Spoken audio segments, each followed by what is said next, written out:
शहर से दूर एक रामपुर नाम का गांव था। उस गांव पर एक चुड़ैल का साया था। अरे हरी, तुम क्या सोच रहे हो? जल्दी जल्दी पैर बढ़ाओ। कुछ नहीं रमेश, बस चुड़ैल के बारे में सोच रहा हूँ। हाँ, वो कोई भी रूप ले लेती है। और क्या पता चले हम यहाँ हैं और वो हमारा रूप लेकर हमारे घर से बच्चों को गायब कर दे। ये चुड़ैल बच्चों का क्या करती है, कहाँ ले जाती है, आज तक किसी को पता नहीं चला। हाँ भाई हाँ, जल्दी चलो, सब साथ होंगे तो चिंता कम होगी। घर पहुँचने पर हरी का बेटा कहता है, पिताजी आइसक्रीम नहीं लाए। हाथ मुंह धो ले, फिर तुमको ही ले चलता हूँ। अपनी पसंद की खा लेना, ठीक है? आनंदी, एक कप चाय बनाना तो।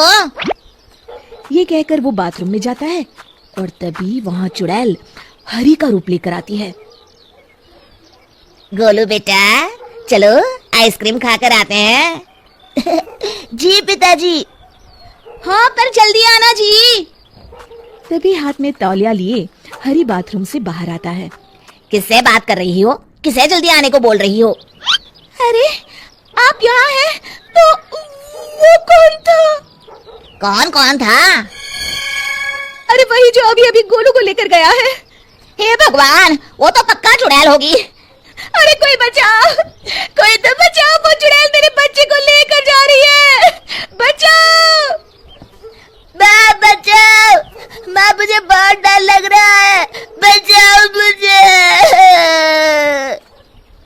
उस दिन के बाद से गांव में सभी लोग अपने बच्चों को छुपा कर रखते। यदि धोखे से भी शाम के बाद चुड़ैल को कोई बच्चा दिख जाता तो वो उसे फौरन उठाकर ले जाती। रमेश की बीवी अपने बेटे को समझा रही थी। चलो, शाम हो गई बेटा, जल्दी से ये साड़ी पहन लो। माँ, मुझे साड़ी पहनना बिल्कुल अच्छा नहीं लगता। मुझे पता है बेटा तुम्हें अच्छा नहीं लगता, पर जान बचानी है तो पहननी तो पड़ेगी। और तभी जोर से आंधी आती है।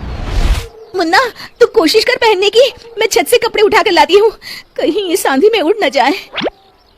मुन्ना साड़ी वहीं छोड़कर खिड़की पर खड़ा हो जाता है और तभी वहाँ चुड़ैल रमेश की बीवी का रूप लेकर आती है। क्या हुआ मेरे लाल को, यहाँ क्यों खड़ा है? और वो उसे बहला फुसलाकर बाहर बुला लेती है। सच्ची? चलो माँ। तभी मुन्ना की माँ कमरे में आई। उसने देखा मुन्ना वहाँ नहीं है। हे भगवान, ये लड़का भी। और उसे ढूंढते हुए उसने खिड़की से बाहर देखा तो मुन्ना किसी का हाथ पकड़कर बाहर जा रहा है। मुन्ना, मुन्ना रुक तो। पर तब तक वो चुड़ैल अपने असली रूप में आई और मुन्ना को लेकर उड़ गई। अरे कोई रोको उसे, कोई बचाओ, वो चुड़ैल मेरे बच्चे को लेकर जा रही है, बचाओ। आवाज सुनकर सब गांव वाले जमा हो गए, पर चुड़ैल तो मुन्ना को लेकर जा चुकी थी। क्या करे, ये चुड़ैल किसी का भी रूप बनाकर आ जाती है और जब तक हम समझ पाते हैं वो बच्चे को ले जाती है। सुना है पास वाले गांव रतनपुर में एक बहुत पहुंचे हुए साधु आए हैं, क्यों ना उनसे मदद की गुहार लगाई जाए। कुछ तो करना ही होगा, इस तरह हाथ पर हाथ धरकर भी तो नहीं बैठा जा सकता। दूसरे दिन सभी लोग साधु से मिलने चल पड़ते हैं। प्रणाम महाराज। कहो बेटा, कैसे आना हुआ? महाराज। और बाद में उन्होंने इच्छाधारी चुड़ैल की पूरी कहानी बताई।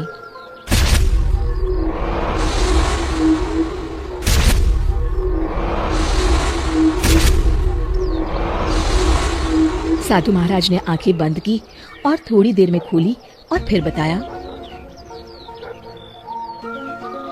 उन बच्चों को उस चुड़ैल ने एक गुफा में डाल रखा है। महाराज, अब आपका ही सहारा है। हमें बताओ, हम क्या करें? हम सभी के बच्चे उस चुड़ैल के चंगुल में हैं।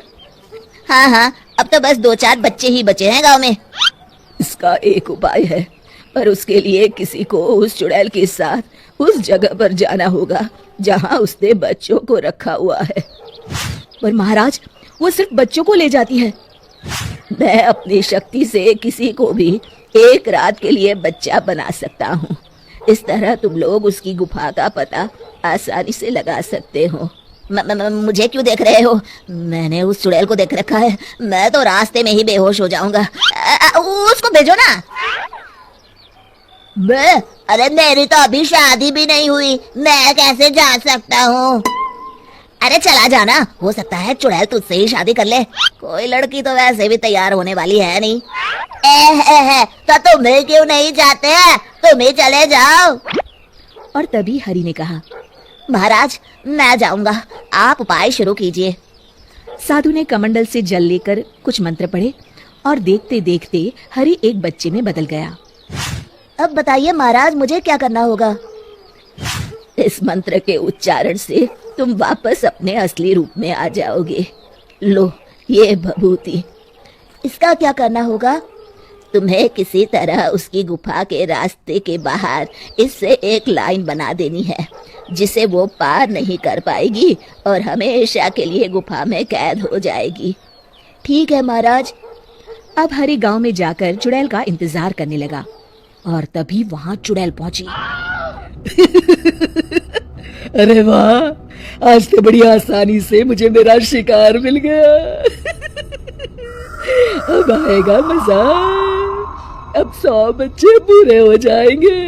बस फिर और एक और फिर मैं शैतान को इनकी बलि देकर सबसे ताकतवर चुड़ैल बन जाऊंगी। और वो हरि को वहां ले जाती है जहां बाकी बच्चे बंद रहते हैं। अभी सुबह होने में बहुत देर है, क्यों ना एक बच्चा और ढूंढा जाए, फिर आज ही 101 पूरे हो जाएंगे। चुड़ैल के जाते ही हरि ने मंत्र पढ़ा और वो अपने असली रूप में आ गया और वहां से बच्चों को बाहर निकाला। जल्दी करो, कहीं चुड़ैल ना आ जाए। और सुनो, सीधे गांव जाना, ठीक है? और खुद गुफा के बाहर छुपकर चुड़ैल का इंतजार करने लगा। जैसे ही चुड़ैल गुफा के अंदर गई, उसने साधु की दी हुई भभूति से लाइन खींच ली। चुड़ैल को जब अंदर बच्चे नहीं मिलते तो वो बाहर आती है, पर जैसे ही गुफा के दरवाजे पर पैर रखती है, आग की तेज लपटें उठने लगती है। तब तक बच्चे गांव पहुंच जाते हैं और गांव वालों को वहां भेजते हैं। सब गांव वाले एक बड़े पत्थर से गुफा का मुंह बंद कर देते हैं और इस तरह गांव वाले उस चुड़ैल से पीछा छुड़ाते हैं। एक बार फिर से खुशी खुशी अपने परिवार के साथ गांव में रहते हैं। शिक्षा, तभी तो कहते हैं कि किसी भी समस्या का समाधान केवल सूझबूझ से ही करना चाहिए और कभी हिम्मत नहीं हारनी चाहिए। दोस्तों, हमें उम्मीद है कि आपको हमारी ये कहानी पसंद आई होगी। कृपया हमारे चैनल को सब्सक्राइब करें और सभी अपडेट्स के लिए बेल आइकन जरूर दबाएं। और हाँ, वीडियो लाइक और शेयर करना मत भूलिएगा। Bye bye.